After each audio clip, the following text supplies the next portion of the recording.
Hello students, welcome or welcome back to my channel. I'm CS Jaspreet. I hope that you all are doing well and you're preparing for your upcoming exams. So here I am as promised for class 2 of professional CS professional और हम topic cover कर रहे हैं risk management.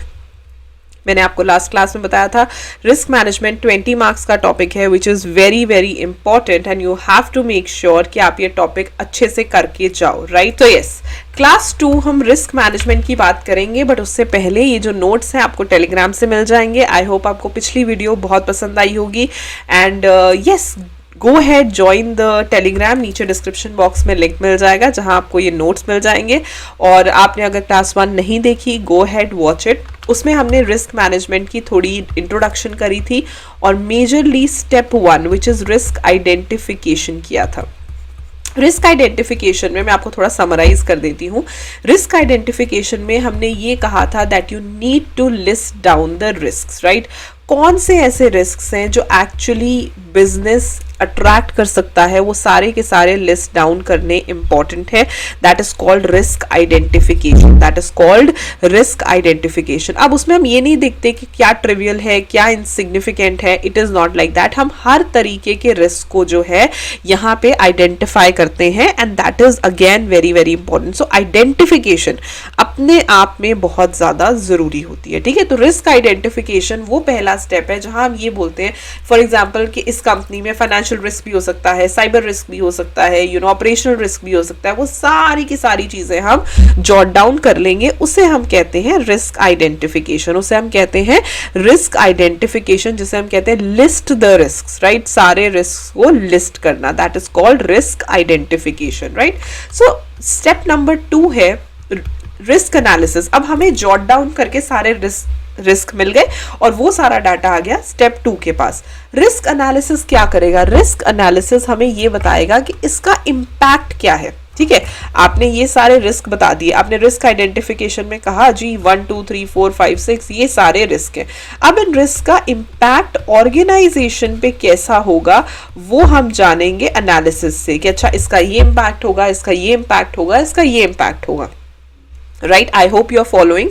क्या होता है कि risk identification में सिर्फ हम रिस्क आइडेंटिफिकेशन में ये देखते हैं पॉइंटर्स हैं, first risk, second risk, third risk, fourth risk, right. वो सारी चीजें हम यहाँ पे देखते हैं. लेकिन एनालिसिस में इन्हीं रिस्क का इम्पैक्ट चेक करते हैं, ठीक है. इस रिस्क का इम्पैक्ट ऑर्गेनाइजेशन पे कितना होगा वो हम चेक करते हैं रिस्क एनालिसिस में. तो रिस्क आइडेंटिफिकेशन में हम सिर्फ आइडेंटिफाई करते हैं, रिस्क एनालिसिस में आइडेंटिफाई किए हुए रिस्क का इम्पैक्ट चेक करते हैं. यस, इसमें 2 स्टेप्स होते हैं. 2 स्टेप्स क्या? हम सबसे पहले पोटेंशियल डेंजर. अब यहाँ पे एक इम्पैक्ट आ गया और इम्पैक्ट से अगला कॉलम बनता है लाइक्लीहुड, यानी कि क्या पॉसिबिलिटी है कि ये रिस्क मटीरियलाइज होगा, right. I would repeat my self again. Risk identification में हमने सारे रिस्क को आइडेंटिफाई कर लिया. रिस्क एनालिसिस में हम इसका पहले तो इम्पैक्ट चेक करेंगे कि इसका क्या इम्पैक्ट है. लाइक फॉर एग्जांपल किसी आईटी कंपनी का सबसे इम्पैक्टफुल रिस्क होता है साइबर रिस्क, राइट. उन्हें सबसे ज्यादा खतरा किससे होता है? साइबर रिस्क से. कोई और ऐसी कंपनी है जो बहुत ज्यादा कंपेटिटर्स अट्रैक्ट करती है, उनके लिए क्या सबसे बड़ा रिस्क है कि कोई न्यू कंपेटिटर ना आ जाए, राइट. सो जो भी रिस्क है उसका इम्पैक्ट चेक करना और इम्पैक्ट के बाद लाइक्लीहुड चेक करना है कि क्या लाइक्लीहुड है कि रिस्क हो सकता है, क्या लाइक्लीहुड है, क्या पॉसिबिलिटी है कि नया कंपेटिटर आ सकता है. ये 2 चीजें हम डिस्कस करते हैं रिस्क एनालिसिस में. रिस्क आइडेंटिफिकेशन में हम सिर्फ रिस्क को देखते हैं, इम्पैक्ट में हम ये देखते हैं कि साइबर रिस्क. अब फॉर एग्जांपल कोई इंडस्ट्री है, कोई फैक्ट्री है जहां मेजर चीज मैनुअली हो रही है और थोड़ा बहुत काम आईटी के थ्रू हो रहा है, वहां साइबर रिस्क का बहुत ज्यादा इंपैक्ट नहीं है. वहां पे ज्यादा किस चीज का इंपैक्ट होगा कि एचआर ना कोई बीमार हो जाए, ठीक है, कंपेटिटर्स ना आ जाए, ठीक है, गवर्नमेंट की कोई पॉलिसी ना बदल जाए, ये सारी चीजें, राइट. या हमारे जो वर्कर्स हैं वो स्ट्राइक पे ना चले जाएं, ये सारी चीजें उनके लिए इंपॉर्टेंट है. और ये इम्पैक्ट से हम देखते हैं पॉसिबिलिटी या लाइक्लीहुड कि ये चीज होने की पॉसिबिलिटी क्या है, ये चीज होने की पॉसिबिलिटी क्या है. तो पोटेंशियल डेंजर्स को लिस्ट करना एंड उनका लाइक्लीहुड चेक करना, पोटेंशियल डेंजर्स को लिस्ट करना एंड उसका लाइक्लीहुड जो है उसे कैलकुलेट या चेक करना, राइट. So important. तो रिस्क एनालिसिस नंबर 1 तो देखो इम्पार्शियल होना चाहिए, यानी कि बराबरी के तरीके से होना चाहिए, बैलेंस्ड होना चाहिए, राइट. सबसे पहले क्या होना चाहिए? इम्पार्शियल होना चाहिए. Number 2 it should be sector specific.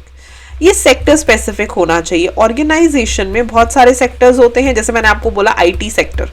जब हमने एनालाइज करना है तो हमने ये देखना है कि अगर कोई फैक्ट्री है, कहीं पे बहुत ज्यादा मैनुअल काम हो रहा है, तो इसका इम्पैक्ट बहुत ज्यादा नहीं होगा, it will not be impactful, right, it will not be impactful. लेकिन अगर सेक्टर में हम ये देखते हैं कि मतलब ये आईटी सेक्टर है और सारा का सारा काम कंप्यूटराइज्ड है, तो obviously it will be impactful. तो हमें सेक्टर वाइज जाना पड़ेगा, हमें सेक्टर वाइज चेक करना पड़ेगा कि किस सेक्टर पे कितना इम्पैक्ट डालता है। Inside the industry potential outcomes देखना, राइट, क्या क्या पोटेंशियल आउटकम्स उसके आ सकते हैं, alternative strategies for achieving the specified goals. और जहां हमें लगता है कि अच्छा इम्पैक्टफुल है तो इसके लिए ऑल्टरनेटिव स्ट्रैटेजीज देखना, पोटेंशियल आउटकम्स देखना कि कितना नुकसान हो सकता है। ठीक है, लाइकलीहुड तो हमें यही सिखाता है ना, लाइकलीहुड क्या सिखाता है हमें, पॉसिबिलिटी। लाइकलीहुड हमें सिखा रहा है कि इसके क्या चांसेस हैं होने के, ठीक है, इस चीज के होने के क्या चांसेस है वो हमें लाइकलीहुड बता रहा है। तो risk analysis is something when we say कि रिस्क आइडेंटिफिकेशन में आपने सारे रिस्क को आइडेंटिफाई कर लिया, जॉट डाउन कर लिया, और रिस्क एनालिसिस में आपने उसका इंपैक्ट चेक करना है और दूसरा उसकी लाइकलीहुड चेक करनी है, राइट। एंड रिस्क एनालिसिस क्यों क्रूशियल है प्लानिंग के लिए, क्योंकि जब आप ऑलरेडी प्लान्ड हो, आप अपना टाइम बचा सकते हो, आप अपनी मनी बचा सकते हो, आप अपनी रेप्यूटेशन बचा सकते हो, राइट। हाउ, आपको पता है कि इसका इतना इम्पैक्ट है, इसका इतना इम्पैक्ट नहीं है, आप उसके हिसाब से टाइम, मनी एंड रेप्यूटेशन को सेव कर सकते हो, right. Time, money and reputation को बचा सकते हो, सेव कर सकते हो। तो एक क्रूशियल टूल लेकर के आना प्लानिंग के लिए एंड सेव करना, टाइम को सेव करना, मनी को सेव करना, रेप्यूटेशन को सेव करना is very very important, right. What are the uses of risk analysis. अब इसके आगे आप बोलोगे कि इसे हम यूज कैसे कैसे कर सकते हैं। देखो, इसे सबसे पहले हम यूज कर सकते हैं प्रोजेक्ट प्लानिंग में। हाउ, प्रोजेक्ट जब हम प्लान कर रहे होते हैं, हम एंटिसिपेट करते हैं, यानी कि हम एस्टिमेट करते हैं, हम न्यूट्रलाइज करते हैं कि भाई पॉसिबल प्रॉब्लम्स क्या होंगी। ठीक है, आप कोई भी प्रोजेक्ट प्लान करो, अच्छा ठीक है चलो ये वाला बिजनेस शुरू करते हैं या ऐसा काम करते हैं, उससे पहले, सब चीजों से पहले आप ये देखते हो कि पॉसिबल प्रॉब्लम्स क्या होंगी, right. What could be the possible problems. अब सबसे पहले ये चीज को एनालाइज करना स्टार्ट करते हो कि पॉसिबल प्रॉब्लम्स क्या होंगी। ठीक है, तो ऑफ कोर्स जब आप प्रोजेक्ट प्लानिंग कर रहे हो, ऑफ कोर्स आप क्या करोगे, जब भी आप प्रोजेक्ट प्लानिंग कर रहे हो, आप क्या चीज करना प्रेफर करोगे कि आप पॉसिबल प्रॉब्लम्स को देखना पसंद करोगे कि कौन सा जो एरिया है वो कितना कितना रिस्क जो है वो अट्रैक्ट कर रहा है, वो चीज आप देखना डेफिनेटली पसंद करोगे। ठीक है, नंबर 2, डिसाइड टू मूव और not move forward with a project. फिर ये देखना कि भाई हम इस प्रोजेक्ट को लेके आगे जाएं या ना जाएं, राइट। मतलब हमें इसमें काम करना चाहिए, नहीं करना चाहिए। देखो, रिस्क अगर बहुत ज्यादा है कि डूबना मतलब बिल्कुल यकीनन है, देन डोंट गो। ठीक है, ये कोई जिदबाजी थोड़ी है कि नहीं ये चीज करनी ही करनी है, ऐसा कुछ नहीं होता, right. You need to understand this. Risk को जो है हमें एनालाइज करना बहुत बहुत ज्यादा जरूरी है, और ये समझना जरूरी है कि जब हम रिस्क एनालिसिस कर रहे हैं तो अब हम समझ गए हैं कि यार इस रिस्क का इतना इम्पैक्ट होगा, तो अब आपको ये समझना है कि मुझे ये प्रोजेक्ट आगे लेके जाना है या इसे यहीं पे स्टॉप कर देना है, राइट। मुझे ये प्रोजेक्ट आगे लेके जाना है या इसे यहीं पे स्टॉप कर देना है, वो हमें यहीं पे पता चलेगा। Very good. Number 3, preparation of events. Events होते हैं मिस हैपनिंग्स। अच्छा, वो एक नीचे भी, चलो, मिस हैपनिंग्स, इसमें इवेंट का मतलब है मिस हैपनिंग, यानी कि फॉर एग्जांपल थेफ्ट हो जाए, टेक्नोलॉजी फेलियर हो जाए, नेचुरल डिजास्टर आ जाए, स्टाफ सिकनेस हो जाए। अब थेफ्ट का डर किसको होगा, जैसे जूलर हो गया, जूलर को सबसे ज्यादा डर क्या होता है, थेफ्ट का, चोर का। उन्होंने गार्ड रखे होते हैं, उन्होंने बिल्कुल लॉकर्स, तिजोरियां बनाई होती हैं जिसमें सारा गोल्ड होता है ताकि कोई भी चोर जो है वो चोरी ना कर पाए। ठीक है, टेक्नोलॉजी फेलियर का डर किसे होगा, जैसे मान लो कोई सर्विस प्रोवाइडर है, कोई ऑनलाइन वेबसाइट है, उन्हें किस चीज का डर होता है, टेक्नोलॉजी फेलियर ना हो जाए। नेचुरल डिजास्टर का डर तो ऑलमोस्ट सभी को है। स्टाफ सिकनेस का डर ज्यादातर होता है जो ज्यादातर HR के साथ डील करते हैं, जो मैनुअल कामों के साथ डील करते हैं। तो पहले से आप प्रिपेयर्ड हो, जब आपने रिस्क एनालिसिस कर लिया तो आप पहले से प्रिपेयर्ड हो कि अच्छा ठीक है ये मिस हैपनिंग होगी तो मैं ये चीज कर लूंगा। हमने पहले से बचाव रेडी कर लिया। ठीक है, हमने पहले से चीजें कर ली कि भाई ये चीजें ना ही हो तो बहुत अच्छा, आपने प्री प्लानिंग कर ली। Next 4th one is improving safety and managing potential risk. जो मैंने आपको पहले ही बोल दिया, मान लो कि जूलर की शॉप पे ऑलरेडी एक सिक्योरिटी गार्ड रहेगा, ठीक है, उन्होंने पहले से ही इंप्रूव कर ली सेफ्टी, उन्होंने वेट नहीं किया कि चोरी हो जाएगी उसके बाद हम गार्ड रखेंगे, नहीं, उन्होंने पहले ही एनालाइज कर लिया कि यार इसका सबसे ज्यादा इंपैक्ट है तो हमें इस चीज से बचना सबसे ज्यादा जरूरी है, राइट। मैनेजिंग पोटेंशियल रिस्क, और यहां पे क्या है, पोटेंशियल रिस्क को हमने पहले ही मैनेज कर दिया, something which has a lot more possibility हमने उसे पहले ही मैनेज कर दिया, right. Then third fourth fifth, planning for changes in environment. अभी वो एनवायरमेंट नहीं है, ये एनवायरमेंट है internal environment and external environment, जो हम जाके पढ़ते हैं स्ट्रैटेजिक मैनेजमेंट में। इंटरनल एनवायरमेंट, एक्सटर्नल, इंटरनल मतलब जो इंटरनली प्रॉब्लम्स हैं, चाहे आपके वर्कर्स हो गए, वर्कर स्ट्राइक पे चले गए, ये एक तरीके से इंटरनल प्रॉब्लम है। एक्सटर्नल कैसे हुआ, गवर्नमेंट ने पॉलिसी बदल दी, न्यू कंपेटिटर आ गया, तो आप पहले से प्लान्ड हो कि बाई चांस अगर मेरा न्यू कंपेटिटर आ गया तो हमने क्या करना है, अगर गवर्नमेंट पॉलिसी चेंज हुई तो हमने क्या करना है, तो you are pre prepared. Risk analysis आपको दो चीजें बताता है, इंपैक्ट क्या है और लाइक्लीहुड क्या है, जो आगे के स्टेजेस में हम देखेंगे कि हमने खुद को प्रिपेयर्ड कैसे रखना है। So planning for changes in environment is very very important, right. Fifth, Sixth is all possibilities of risks are analyzed and steps taken to, अब हमें ये पता चल गया, हमने उन्हें आइडेंटिफाई कर लिया, हमने उनका इम्पैक्ट चेक कर लिया, हमने उनकी लाइकलीहुड चेक कर ली, तो वी कैन से कि बहुत बहुत हद तक जो है हमने खुद को प्रोटेक्ट कर लिया, right. To a very larger picture हमने खुद को प्रोटेक्ट कर लिया कि हाँ भाई ये चीज ऐसे होगी, ये चीज ऐसे होगी और रिस्क इस तरीके से मैनेज किया जाएगा। तो काफी ज्यादा हद तक आपने खुद को या ऑर्गेनाइजेशन ने खुद को जो है प्रोटेक्ट कर लिया, which is like very very good, right. आगे आगे चलते हैं, तो ये यूजेस ऑफ रिस्क एनालिसिस है। प्रोसेस क्या होता है, इसमें दो ही चीजें हैं, identifying risks and estimating, identifying threats and estimating risks, right? Identifying threats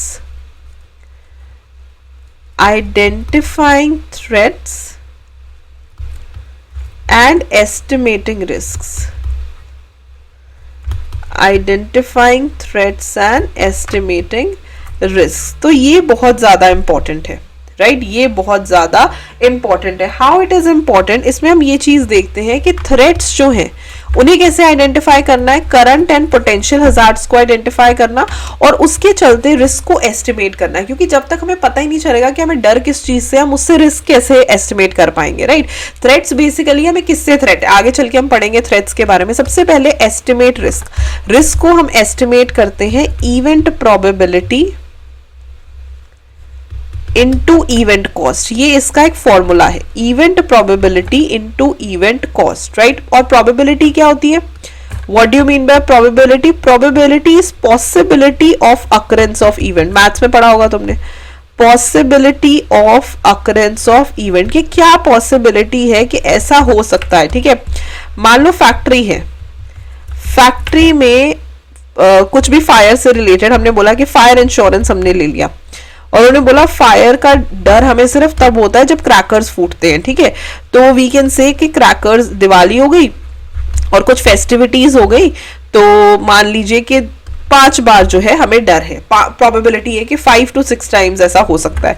fire insurance आपने ले लिया 50,000 का, ठीक है, या आप कहते हो कि भाई इतना नुकसान हमारा हो जाता है, हमारा इवेंट कॉस्ट है, तो रिस्क वैल्यू कितनी हुई, रिस्क वैल्यू हुई 5 बार, हमने बोला कि हो सकता है, प्रोबेबिलिटी है, और इवेंट कॉस्ट है 50,000, तो रिस्क वैल्यू कितनी हुई 2,50,000। This is the risk value, this is the risk value.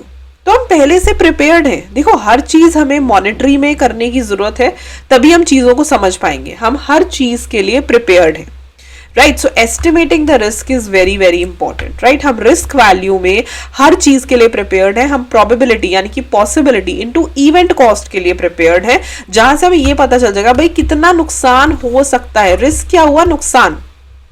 Basically what are we talking about कि रिस्क एनालिसिस में हम थ्रेट्स देखेंगे, थ्रेट्स क्या हुआ, खतरा, इस चीज से हमें खतरा है, और जिस चीज से हमें खतरा है उससे हमें नुकसान कितना है, ये चीज देखने वाला पॉइंट है। जिस चीज से हमें खतरा है उससे हमें नुकसान कितना है, दिस इज रिस्क एनालिसिस। यही तो है, सिंपल भाषा में बोलूं तो यही मतलब है कि हमने ये फाइंड आउट करना है कि खतरा किस चीज से और उससे नुकसान कितना है, ठीक है। नुकसान कैसे फाइंड आउट करना है, event probability into event cost, probability यानी कितनी बार ये चीज हो सकती है, इनटू एक बार अगर ये चीज होती है तो एक बार में कितना नुकसान होता है, तो उतनी बार में कितना नुकसान होगा जितनी प्रोबेबिलिटी है, वो टोटल रिस्क वैल्यू आ गई, ठीक है, वो टोटल टोटल रिस्क वैल्यू आ गई। तो इस तरीके से हमें मॉनिटरीली रिस्क को एनालाइज करना है, तभी तो जानेंगे ना कि प्रोजेक्ट में आगे जाना है कि नहीं जाना है। अगर हमें लगता है कि इतना पैसा तो हम नहीं इन्वेस्ट कर सकते तो हम प्रोजेक्ट में आगे नहीं जाएंगे, राइट। तो ये सारी चीजें इंपॉर्टेंट है। यहीं पे अगर मैं चलूँ थ्रेट्स की तरफ, अब रिस्क तो तुम्हें समझ आ गया, थ्रेट्स क्या हुए, आइडेंटिफाइंग थ्रेट्स। अब थ्रेट्स को आइडेंटिफाई करो, कैसे कर सकते हैं। नंबर 1, अगर आपका मैनुअल काम बहुत ज्यादा है, ह्यूमन लेबर वर्कर्स बहुत ज्यादा इन्वॉल्व हैं, तो उनके बीमार होने की टेंशन, इलनेस थ्रेट है, death, injury, loss of a की इंडिविजुअल, ठीक है, कोई छोड़ के चला गया, रिजाइन करके चला गया, या कोई प्रॉब्लम आ गई, तो ये सारा थ्रेट इनके साथ इन्वॉल्व है। क्योंकि जहां पे काम हो रहा है मैनुअली, वहां पे the people are like very closely related, right, they are very closely related, right. ये बहुत ज्यादा इंपॉर्टेंट चीज है। तो उनका जो इन्वॉल्वमेंट है ना वो बहुत ज्यादा होता है। वो बीमार हो गए, अब जैसे तुम दुकानों में जाते हो, ठीक है, कोई बीमार हो गया, कोई नहीं आया, कितना काम इम्पैक्ट होता है। जहां पे सर्विसेज दी जाती हैं, वहां पे जहां लोग इन्वॉल्व होते हैं, वहां पे अगर कोई काम ना हो, अगर कोई आई वुड से कि जो पर्सनलाइज्ड सर्विसेज होती हैं वो ना दी जाए, तो वहां पे क्या होता है, ये सारी प्रॉब्लम्स आती हैं। बहुत बड़ा थ्रेट है, ये बहुत बड़ा थ्रेट है। क्योंकि क्या होगा, क्लाइंट चला जाएगा, कस्टमर जो है वो नहीं आएगा आपके पास, तो ये सारी चीजें आपको देखनी पड़ेंगी। नंबर 2, और आज के टाइम में सबसे बड़ा थ्रेट है रेप्यूटेशन का, रेप्यूटेशनल थ्रेट। रेप्यूटेशन अगर आपकी खराब हुई तो कस्टमर भी जाएगा और एम्प्लॉय भी जाएगा। देखो सीधी सी बात है ना, आज के टाइम पे बहुत सारी ऑर्गेनाइजेशन सिर्फ रेप्यूटेशन पे चल रही हैं, ठीक है। तो अगर आपकी रेप्यूटेशन खराब हो जाती है, सो मेक श्योर के कस्टमर तो आएगा नहीं, ठीक है। आपकी रेप्यूटेशन ही अच्छी नहीं है तो कोई आपके ब्रांड में क्यों पैसा लगाएगा। अब अगर आपके पास कस्टमर नहीं है तो ट्रस्ट मी एम्प्लॉय भी नहीं आएगा, क्योंकि मैंने आपको परसों ही बताया था कि डूबती कश्ती के साथ कोई नहीं डूबेगा, ठीक है। आपके पास कस्टमर नहीं है, कस्टमर गया आपका, उससे क्या हुआ, आपका एम्प्लॉय भी चला गया। डैमेज टू मार्केट रेप्यूटेशन, जिससे आपकी मार्केट रेप्यूटेशन भी खराब हो गई। तो रेप्यूटेशनल डैमेज एक बहुत बड़ा इम्पैक्ट है, आज के टाइम में बहुत बड़ा थ्रेट है कि अगर आपकी रेप्यूटेशन चली गई, you will lose everything, right, you will lose everything. Number 3, operational threat. Operational होता है जहां पे आपके प्रोडक्ट्स बन रहे हैं, जहां पे आपकी गुड्स बन रहे हैं। मान लो आपकी सप्लाईज में डिसरप्शन है, ऑपरेशंस में सोच लो कि लोगों ने स्ट्राइक कर दी, ट्रांसपोर्ट ट्रक्स वालों ने स्ट्राइक कर दी, आपका माल नहीं आया। एक चीज हमेशा याद रखो कि कॉस्ट तुम पढ़ के आए होगे, ठीक है। जब आप कोई बिजनेस, कोई फैक्ट्री, कोई काम चला रहे हो, एक एक मिनट का पैसा है, एक एक सेकंड का पैसा है, ठीक है। हर चीज की कॉस्ट इन्वॉल्व होती है। तो अगर सप्लाईज पीछे से नहीं आ रही, जो पर्सनलाइज सर्विस है वो पर्सन हमारे पास नहीं है, बहुत ज्यादा नुकसान होने के चांसेस होते हैं। और ये रियल थ्रेट्स हैं जिससे रिस्क एसोसिएटेड होते हैं, right. So disruption of supplies, अगर हमारे पास रॉ मटेरियल ही नहीं आ रहा, सप्लाई नहीं आ रही, गुड्स नहीं बन रही, it could create a problem, right. Loss of access to essential assets, मान लो जो एसेंशियल असेट्स हैं हम उनको एक्सेस ही नहीं कर पा रहे, कोई भी प्रॉब्लम हो गई। फेलियर इन डिस्ट्रीब्यूशन, आपने माल बना लिया लेकिन डिस्ट्रीब्यूट नहीं हो रहा। अगेन इसका सबसे कॉमन प्रॉब्लम क्या होती है, ट्रांसपोर्टेशन जो होती है, जो ट्रक्स वगैरह होते हैं स्ट्राइक पे चले जाते हैं, ट्रक ड्राइवर स्ट्राइक पे चले गए। ये सारी चीजें इतनी रेलेवेंट एंड इतनी इंपॉर्टेंट हो जाती हैं after a point that you would see कि आप कैसे इन चीजों से डील करोगे, आप नहीं कर सकते। ये सारे थ्रेट्स हैं जिनके लिए तुम्हें रेडी रहना है, ठीक है, जिनके लिए तुम्हें प्लानिंग करनी है। 4th, procedural. प्रोसीजरल थ्रेट क्या हुआ, फेलियर्स इन अकाउंटेबिलिटी, आपके इंटरनल सिस्टम्स ही बेकार हैं, ठीक है। अकाउंटेबिलिटी, फेलियर्स इन अकाउंटेबिलिटी मतलब कोई जिम्मेदारी लेने को तैयार नहीं है, कोई प्रॉब्लम हो गई कोई जिम्मेदारी नहीं ले रहा, भाई मेरी नहीं है, इसकी जिम्मेदारी, इसकी जिम्मेदारी। आपके इंटरनल सिस्टम्स ही बेकार हैं, ठीक है। अंदर के लोग ही आपके फ्रॉडिये हैं, फ्रॉड्स हैं, कंट्रोल्स ही आपके प्रॉपर नहीं है, इंटरनल चेक्स नहीं है, इंटरनल कंट्रोल्स नहीं है। तो वही चीज है ना कि अगर अंदर के लोग ही चीजों में गड़बड़ी करने लग जाए, अगर आपके एम्प्लॉइज या वो लोग जो इन्वॉल्व है वही चीजों में गड़बड़ी करने लग जाए, यू कांट डू एनीथिंग। ये सारी चीजें प्रोसीजरल है। प्रोसीजरल में क्या होता है, रिस्पॉन्सिबिलिटी में फेलियर होना, इंटरनल सिस्टम्स में फेलियर होना, फ्रॉड्स हो जाना, कंट्रोल्स नहीं है आपके प्रॉपर। तो these are all procedural, right. 5th is project. Project में हम क्या करते हैं, going over the budget, going over the budget. Budget ही नहीं है आपके पास, बजट के ऊपर जाओगे, कैसे डील करोगे। टेकिंग टू लॉन्ग ऑन की टास्क, जो इंपॉर्टेंट टास्क है वो खत्म ही नहीं हो रहे, ठीक है। एक्सपीरियंसिंग इश्यूज विद प्रोडक्ट और सर्विस क्वालिटी, ठीक है। आपका जो इश्यूज आ रहे हैं प्रोडक्ट के साथ, राइट, सर्विस क्वालिटी के साथ, तो प्रोजेक्ट बहुत ज्यादा थ्रेट होता है, इम्पैक्ट होता है, राइट। आपकी सर्विस की क्वालिटी बेकार है, हम कहते हैं चीज तो बहुत अच्छी है लेकिन इनकी क्वालिटी बेकार है, ठीक है। आपके प्रोडक्ट्स में इशू आ रहा है, की टास्क्स में प्रॉब्लम है, बजट ही नहीं है तुम्हारा, ये सब रियल थ्रेट्स हैं, रियल टाइम थ्रेट्स हैं जो एक्चुअली होते हैं, right. Then financial threats, financial threats होते हैं business failure. Number 1 business failure, business failure क्या, आपका बिजनेस ही नहीं चला, ठीक है। नंबर 2 स्टॉक मार्केट फ्लक्चुएशंस, ये फाइनेंशियल प्रॉब्लम है, ठीक है। स्टॉक मार्केट सडनली गिर गई, सडनली बढ़ गई, उससे क्या होता है, फाइनेंशियल थ्रेट है, क्योंकि कंपनी फॉर्म ऑफ बिजनेस तो चली कैपिटल पे रहा है, ठीक है। कंपनी फॉर्म ऑफ बिजनेस तो कैपिटल बेस्ड है, तो अचानक से अगर लोगों का पैसा ऐसे ऊपर नीचे होगा तो लोग इन्वेस्ट करने से भी डरेंगे। स्टॉक मार्केट फ्लक्चुएशंस फाइनेंशियली बहुत बड़ा इंपैक्ट डालती हैं, इंटरेस्ट रेट चेंजेस हो जाए, ये सब चीजें जो हैं ऑर्गेनाइजेशंस के लिए बहुत बड़ी प्रॉब्लम होती है। स्ट्रक्चरल चेंजेस जैसे पुअर लाइटिंग, लाइट आपकी बराबर से नहीं है, फॉलिंग बॉक्सेस, डेंजरस केमिकल्स, ये सारी चीजें भी थ्रेट्स हैं। जहां पे डेंजरस केमिकल्स हैं, हजार्डस चीजें हैं, उसके लिए हम सेफ्टी वाला पॉइंट भी पढ़ते हैं, राइट। सेफ्टी को हम कैसे इंश्योर कर सकते हैं, तो लाइटिंग आपकी बराबर से नहीं है, अंधेरे में आप काम कर रहे हो, बॉक्सेस आपके गिर रहे हैं, राइट, डेंजरस केमिकल्स है, ये सारी चीजें आपको देखनी पड़ेंगी, राइट, ये सारी चीजें आपको एनालाइज करनी पड़ेंगी, right. Next is technical problems, जैसे एडवांसेस इन टेक्नोलॉजी, टेक्नोलॉजी आपको एडवांस करनी पड़ती है time to time, technical failure हो जाए, आप ऑब्सोलीट टेक्नोलॉजी के साथ ज्यादा देर काम नहीं कर सकते। You really need to understand this. Natural disaster से वेदर का चेंज हो जाना, जैसे क्रॉप्स वगैरह होती हैं, फार्मर्स का काम है, वो ज्यादातर वेदर बेस्ड है, मौसम बदल गया, अब जैसे फार्मर्स होते हैं, ठीक है, उनके काम के ऊपर ये बहुत ज्यादा इंपैक्ट डालता है, ठीक है। जो वेदर हो गई, वेदर की वजह से, नेचुरल डिजास्टर्स की वजह से, कोई डिजीज फैल गया, इन सब चीजों की वजह से, ये तो नेचुरल, जैसे कोविड था, कोविड एक नेचुरल चीज थी, किसी ने जानबूझ के नहीं किया था, but it was just something which can't be controlled, right. 10th is political होता है जो सरकार करती है, यानी कि टैक्स रेट्स बदल जाना, कभी पब्लिक ओपिनियन का बदल जाना, गवर्नमेंट पॉलिसी का बदल जाना, ये सब वो रियल टाइम थ्रेट्स हैं जो आप वो कर सकते हो, अट्रैक्ट कर सकते हो, कंपनीज या ऑर्गेनाइजेशंस अट्रैक्ट कर सकती है, जैसे ह्यूमन थ्रेट हो गया, रेपुटेशनल थ्रेट हो गया, ऑपरेशनल थ्रेट हो गया, प्रोसीजरल प्रोजेक्ट थ्रेट हो गया, financial, structure, technical, natural and political threats हो गए। आप ये नोट्स डाउनलोड करोगे तो आपको सारी चीजें पता चल जाएंगी, राइट, सारी की सारी चीजें पता चल जाएंगी। अब एनालिसिस में हमने ये तो देख लिया कि भाई हमने आइडेंटिफाइड रिस्क के इम्पैक्ट एंड लाइक्लीहुड को कैसे जानना है।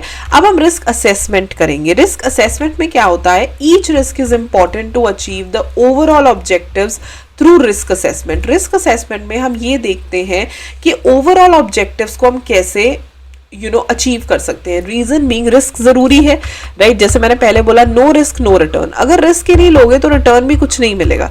तो ऑर्गेनाइजेशन के गोल्स तक पहुंचने के लिए हमारा रिस्क भी जरूरी है, राइट। प्रैक्टिकल स्टेप्स हमें लेने हैं, लॉन्ग लास्टिंग स्टेप्स हमें लेने हैं, and simple risk assessment procedure करना है। हमें उसे असेस करना जरूरी है, हमारे लिए उसे कंट्रोल करना, मिटिगेट करना, ट्रांसफर करना या रिड्यूस करना जरूरी है, जो नीड ऑफ द आवर है, right, that is risk assessment. Risk assessment properly scale होना चाहिए अकॉर्डिंग टू द साइज, ठीक है, किस रिस्क का कितना साइज है, कॉम्प्लेक्सिटी कितनी है एंड ज्योग्राफिक रीच कितनी है, ठीक है, किस रिस्क का कितना साइज है, कौन सा रिस्क बड़ा है, कौन सा रिस्क छोटा है, कॉम्प्लेक्स कितना है, राइट, एंड ज्योग्राफिक रीच कितनी है, ज्योग्राफिक रीच कितनी है, that is risk assessment, that is risk assessment and very very important. So risk assessment must be properly scaled. हम इसे डिवाइड कर लेंगे, रिस्क कितना है, साइज कितना है, is it big, is it small, क्या साइज है, कॉम्प्लेक्स कितना है, बहुत ज्यादा कॉम्प्लेक्स है, लेसर कॉम्प्लेक्स है, ज्योग्राफिक रीच कितनी है, यानी कि कौन सी एरिया तक ये रीच कर सकता है, और क्योंकि तो एरिया वाइज होता है ना, हर जगह पे सिमिलर रिस्क तो होता नहीं है, ठीक है। और इसमें जब हम रिस्क को आइडेंटिफाई करते हैं रिस्क असेसमेंट में, तो मेजरली 2 तरीके के रिस्क हम देखते हैं, एक होता है इनहेरेंट, एक होता है रेजिडुअल रिस्क, ठीक है। अब हमने असेस करना है रिस्क को। एक होता है इनहेरेंट, जिसे हम अवॉइड नहीं कर सकते, ठीक है, that exist in the absence of any management activities, जो इनहेरेंट है, ठीक है, ये रिस्क तो आना ही आना है। रेजिडुअल है, that remains after management has addressed the problem.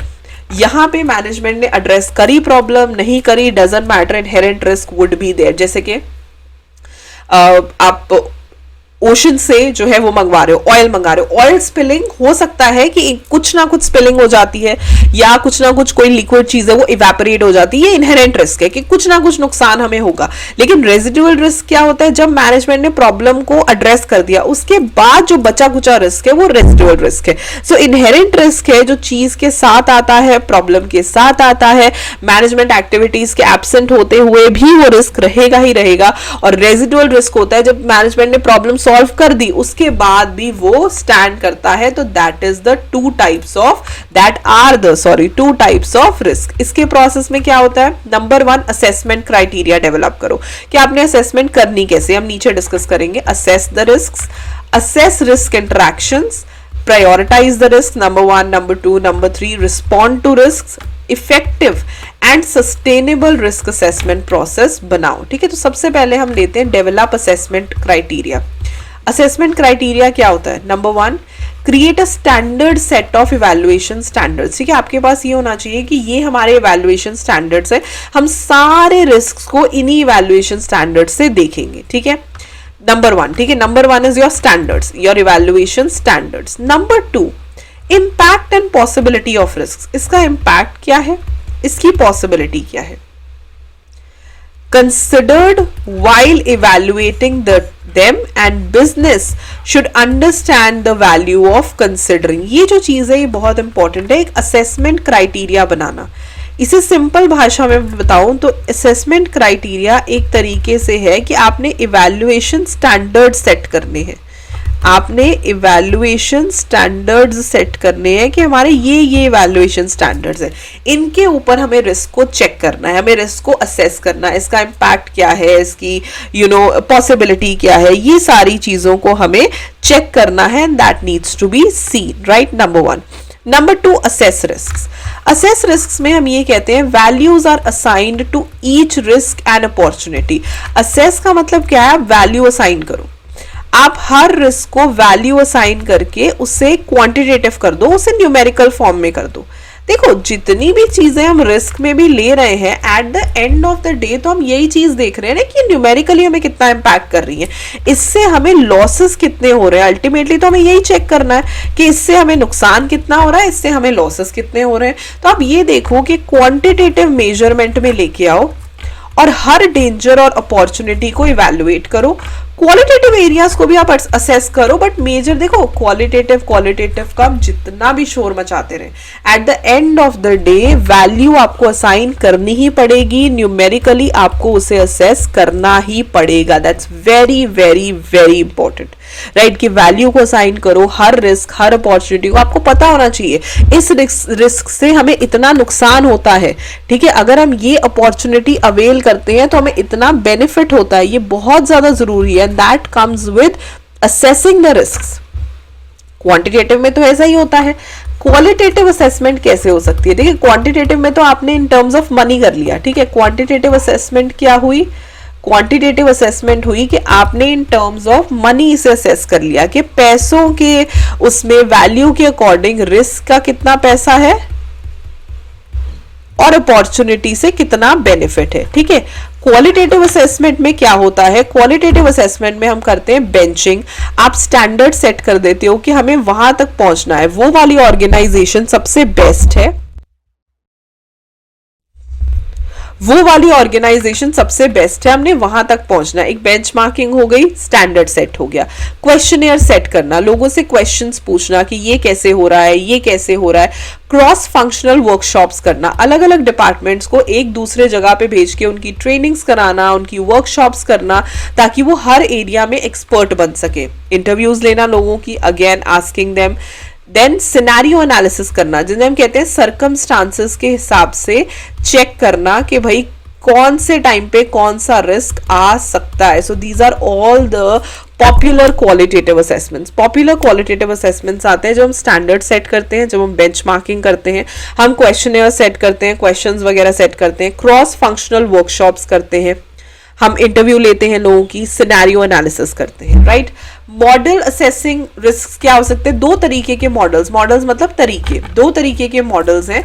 एक है डिटर्मिनिस्टिक, ठीक है, जिसमें बेंचमार्किंग हो गया, सिनेरियो एनालिसिस हो गया, क्रिएटिंग फॉरवर्ड लुकिंग। डिटर्मिनिस्टिक मतलब हम डिटरमाइंड है, हमें पता है कि ये वाली बेस्ट वो है, स्टैंडर्ड है, हमें इसके हिसाब से जाना है, ठीक है। इसमें क्या है, हमें पता है कि वो फलानी कंपनी बेस्ट है, हमें उसके स्टैंडर्ड के डिटरमाइंड है, हमारा जो गोल है जहां तक हमें पहुंचना है वो डिटरमाइंड है, फिक्स्ड है, सर्टन है, डेफिनेट है, ठीक है। फिक्स्ड है, सर्टन है, डेफिनेट है, दैट इज डिटर्मिनिस्टिक, ठीक है। सिनेरियो या सर्कमस्टांस जो है वो फिक्स्ड है, वो डिटरमाइंड है, ठीक है। वहां मतलब जहां हमें पता है exactly, that is deterministic model. Probabilistic है एक probability, creating a forward looking distribution. यहां पे क्या है, प्रोबेबिलिटी है कि वहां तक पहुंच जाएंगे तो बहुत अच्छी बात है, ठीक है, अगर हम इतनी चीज पे पहुंच जाएंगे। बट यहाँ पे हमारे पास कोई गोल नहीं है, कोई फिक्स्ड एरिया नहीं है कि यहां तक हमें जाना है। So that is why it is all important, right. Assessment, risk assessment जो है बेसिकली यहाँ पे how can you assess it, आपको यहाँ रिस्क भी देखना पड़ेगा, अपॉर्चुनिटी भी देखनी पड़ेगी, क्वांटिटेटिव मेजर्स देखने पड़ेंगे, हर डेंजर या अपॉर्चुनिटी को इवेल्युएट करना पड़ेगा, क्वालिटेटिव एरियाज को भी असेस करना पड़ेगा, right.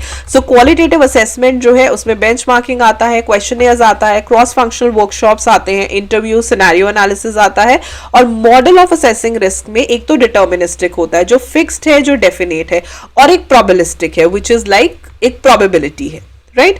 Next is assess the risk interactions. Interactions का मतलब क्या होता है, रिस्क जो है वो खुद से एग्जिस्ट नहीं करता, उसका कनेक्शन होता है दूसरों से, ठीक है। इसके होलिस्टिक या इंटीग्रेटेड व्यू ऑफ रिस्क में आता है रिस्क इंटरैक्शन मैट्रिसेस होते हैं, यानी कि इंटरैक्शन मतलब वो किससे एसोसिएट हो रहा है, ठीक है। हमें किससे रिस्क है, हमें कंपेटिटर से रिस्क है, हमें एचआर से रिस्क है, हमें गवर्नमेंट से रिस्क है, या बोटाई डायग्राम्स, ये सारे मैट्रिसेस हैं, ये सारे टाइप के मैट्रिसेस हैं जहां पे हम ये चीजें देखते हैं कि रिस्क का लिंकेज किससे है, रिस्क का लिंकेज किससे है, उसका इंटरैक्शन किससे, कौन सी चीज बढ़ती है तो रिस्क बढ़ जाता है, कौन सी चीज कम होती है तो रिस्क कम हो जाता है, ये सारी चीजें देखना। एग्रीगेटेड प्रोबेबिलिटी डिस्ट्रीब्यूशंस, राइट, और टोटलिटी में प्रोबेबिलिटी डिस्ट्रीब्यूशंस कितनी है, यानी कि कौन सी चीज से हमें सबसे ज्यादा रिस्क है, कौन सी चीज से हमें बहुत ज्यादा रिस्क नहीं है, प्रोबेबिलिटी के हिसाब से, अंदाजे के हिसाब से वो देखना। तो assessing risk interactions is very very important. So risk खुद से एग्जिस्ट नहीं करता, लेकिन वो हमेशा लिंकेज में होता है, इंटरैक्शन में होता है, that is with risk interaction matrices होती हैं, बोटाई डायग्राम्स भी होती हैं, और एग्रीगेटेड प्रोबेबिलिटी डिस्ट्रीब्यूशंस भी होती हैं, ठीक है। And the fourth one is prioritise risk, यानी कि उसे नंबर दो, ठीक है, कौन सा रिस्क ऊपर है, डिग्री ऑफ रिस्क के हिसाब से, कौन सा ज्यादा है, कौन सा कम है, उसे प्रायोरिटाइज करो उस हिसाब से। ऑब्वियसली जो रिस्क ज्यादा होगा हम उस पर ज्यादा फोकस करेंगे, ठीक है, उससे फोकस और उसे टैकल करना हमें वहीं से आएगा।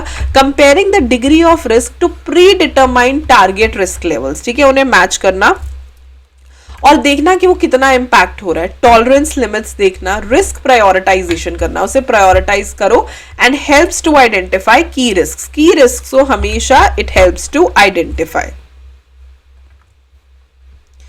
Then response to risk. अब सबसे इंपॉर्टेंट चीज आती है कि आपने रिस्क को रिस्पॉन्ड करना है, ठीक है। उसका मतलब क्या हुआ, main inputs plus cost benefit evaluation is response strategy. Response strategy क्या होती है, आप देखो कि रिस्क रिस्पॉन्सेस हम उसे एक्सेप्ट करें, मान लें बहुत थोड़ा सा रिस्क है तो उसे मान लो, उसे एक्सेप्ट कर लो, कोई बात नहीं, मिनिमाइज करें, शेयर करें या अवॉइड करें, ये रिस्क रिस्पॉन्सेस हैं।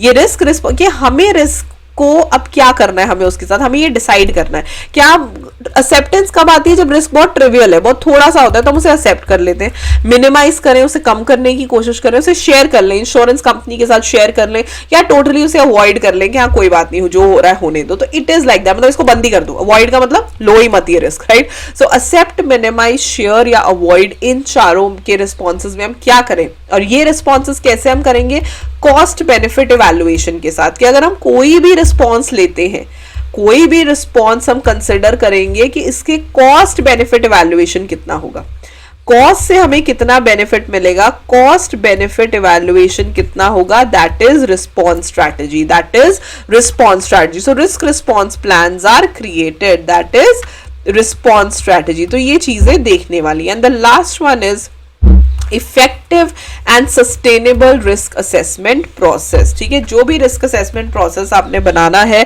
वो इफेक्टिव होना चाहिए, वो सस्टेनेबल होना चाहिए, यानी कि वो simple, practical and easy to understand होना चाहिए।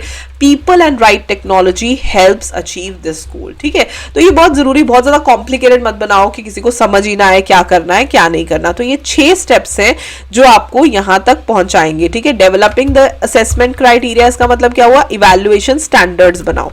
राइट, इसका मतलब क्या हुआ, इवैल्यूएशन स्टैंडर्ड्स बनाओ।